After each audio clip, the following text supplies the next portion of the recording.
What's up, guys? Welcome back to the YouTube channel. I'm Turbo John. You're on the Turbo John YouTube channel. We've had a lot of people asking, where's Randy? What's Randy doing? Where's his car at? Why is he not being to the racetrack? This is the reason he's not being to the racetrack. The car is parked. We're going to start the reassembly process tonight. We're going to talk to Randy, see what he's been doing, see what's going on, see what the updates are.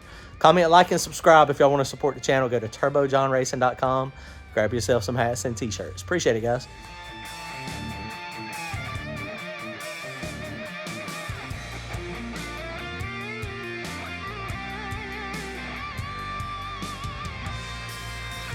All right, boys, we are in the office here. Randy, what are you doing over there? Nothing.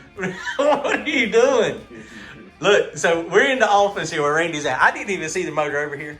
I didn't even see the engine sitting on there. It's just camouflage. Look, you've been looking at that thing for like 2 months. Every time you turn around, ain't you?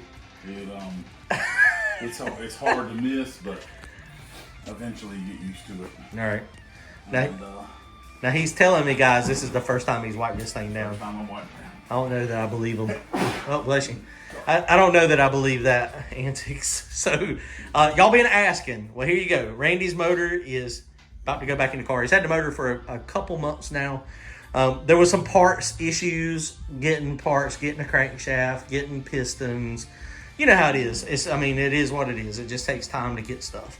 So RFD, like we were talking about, Race Flow Development, Dan and those boys, they have hooked this up, and we have a completed assembled engine.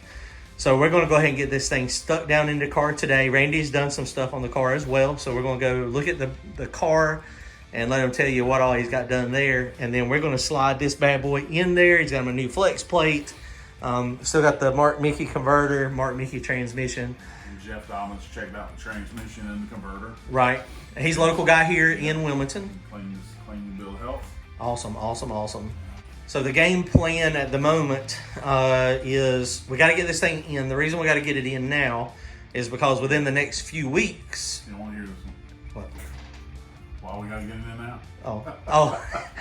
We got to get it in now because in the next few weeks we're going to be taking it to Austin at Dragwire Solutions. That's who wired our car over in St. Paul's, Fayetteville area. And he also does Brown and Miller wires.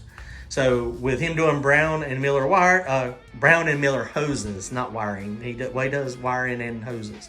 So Randy's been running the black, regular Air Equip type hose. And that stuff, the problem with it is it gets hard. The methanol is rough on it. It's rough on the oil lines as well. So the lines are getting brittle. They're not leaking yet, but they are starting to get hard. Like you contort it, you make it go this way, and it wants to stay in that bend. So that's what we're doing. So we're going to just redo those. And the Brown and Miller should last more than a few years. Those hoses have been on there for 3 or 4 years now, though. So we had good life out of them. But the Brown and Miller should last longer than that just because it's flexible, and it's designed for methanol. And, of course, unfortunately, we get methanol in. It just happens. You get methanol in the oil.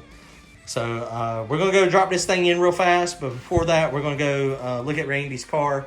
You saw in the intro, I kind of walked around a little bit, but we're going to talk about what he's been doing. And, it was the end of the season, essentially. Radial racing, what we're trying to do with Randy's car. You need good tracks, and the reality is when it gets real cold, we got to go south if we want to go radial racing. And, it's just not in the cards for us to go that far south right now. So maybe this coming year we'll be able to get some good racing in and actually travel a little bit. I'm also trying to talk him in to running PDRA Super Street. The only problem with PDRA Super Street is you got to run, what size turbo is it, Randy? 85 millimeter. So 85 millimeter turbo. Randy said, I don't want to slow down. We got to run slicks. But, I think we can go 440s or 450s with that. That's why they went 450s, 460s last year. And Randy's car is built. Those rules, they were like, Randy Eller has a pretty cool Fox body. They were like, we need to build a set of rules. So Randy Eller's car fits our rules perfect.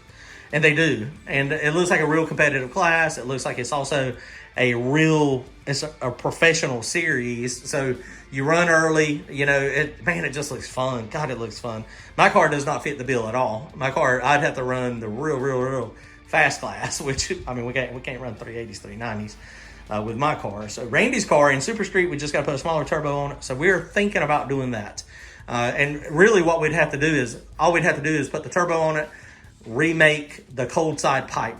The cold side pipe is it. I think the down pipe will be all the same. Yeah. And if we do have to change the down pipe, that's fine too. I mean, that would be easy. We don't have to change the merge, and we don't have to change the headers. We don't have to change all of that. So we're thinking about it. I'm trying to convince them. We'll see. Okay, let's go look at the car real fast and let them talk about it. All right, boys, when you got a race car, this usually bolts together pretty easy. You build it so that you can take it apart and put it together pretty easily. Easily is always the goal. So essentially, we have 2 bolts here, 2 bolts there, and then it bolts to the mid plate. The mid plate is already installed, and so literally all we do is slide it in there. The dowels, there are dowels. They're not in the block, so we'll have to get the dowels. But there are dowel pins, and the dowel pins go through the holes here, and then the motor is installed. We're going to go ahead and get the motor, get the engine installed, and the transmission. We got a new flex plate to stick on the back of it, and we're going to go ahead, hopefully, and have the same motor and transmission in it in just a few minutes. Then the wiring stuff, Devin Vanderhoof wired this one, real similar to the way Austin does. They do them the same. It's got the little quick connect up there, and then it literally just plug and play for the wiring. So very, very simple to do there. So Randy, what have you been doing? What have you been working on the race car? Oh, we got a new coat of paint. Oh, new coat of paint. New coat of paint. It's a work in progress, and there really wasn't nothing wrong with it. It just a few little scratches and some things that I was just particular about. Right. But that's right out of the gun. Jim, once again, did an awesome job. Man, that thing is slick, ain't it? We're gonna buff it though. Nope. It doesn't need to be buffed, but we're gonna buff it. And Jim and Randy, these guys are the ones obviously that painted my car, and so it's just as slick. That is crazy how slick it is. Yeah. So we're gonna do a lot of cleaning. I'm gonna upgrade the fire system this year. If the truth be told, I don't even think it was hooked up last year. Oh, was it not? No. Oh. You know. Which one do you have? You got 1 bottle, 10-pound, Safe Craft. Yep. And before it was in the one nozzle in between my legs. Right. And 1 nozzle out on the car in the motor area. And now I'm going to go both of them out near the fuel system. Right. And because we've welded up all the holes in the firewall. Right. And in theory, I mean, any fire should be in the engine bay. Engine bay, yeah. It should not be inside the car. We have a factory glass windshield, so it should not burn.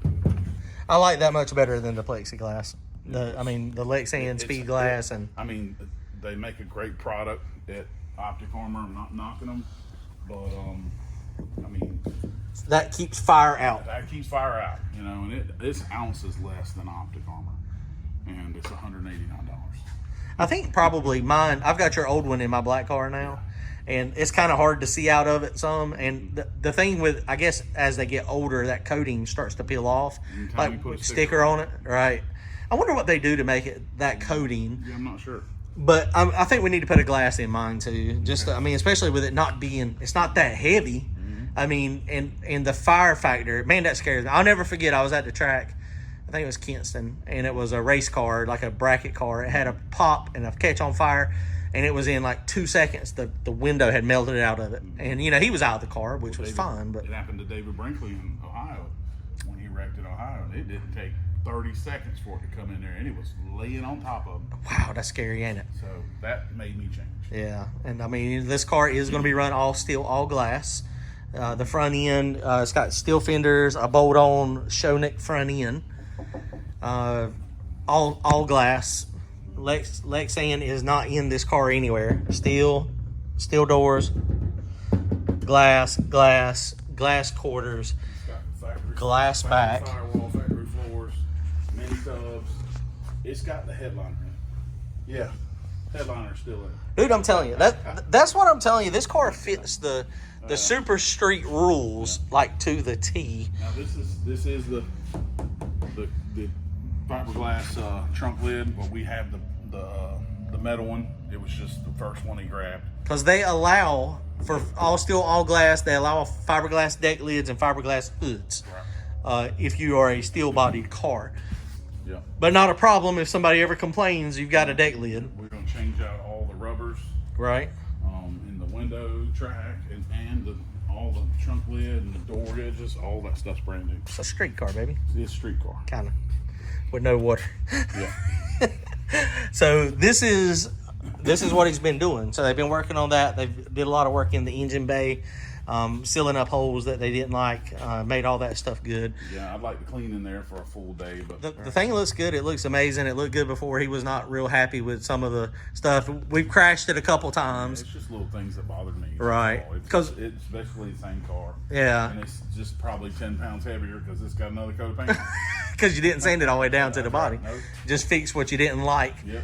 So this thing turned out good, man. So if y'all need something painted, this is some sleek stuff, man. It is really good. Look in the description. We got Randy's phone number we put in there if you have any collision or anything too.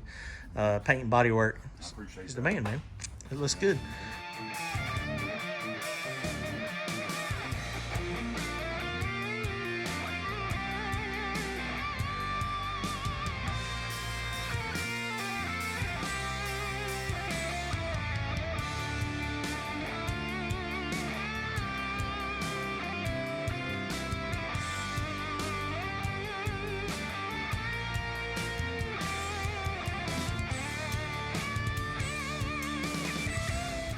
All right, boys, the engine is mostly in there. This thing fits up perfect, though, so we got this good. The back, this motor, obviously, has got plenty of room back here in the back for clearance. So, yeah, so we are getting close here. I don't know if we're going to get the transmission in it tonight or not. So we're making progress, guys. So here's what's up with Randy's. We definitely are probably not going to get much further than this tonight. Kelly just got back to the house. I hadn't seen her in a week. So we're going to go hang out with the wife and edit some video because I got some good video coming for you guys, which y'all going to see all that video before this video. But so what do you think, Randy? All good. Progress. Sometimes it goes a little slower than you anticipate and hope, but that's race car life. Yeah. Here we go. About got it in there, though. Y'all comment, like, and subscribe. We'll see y'all soon later.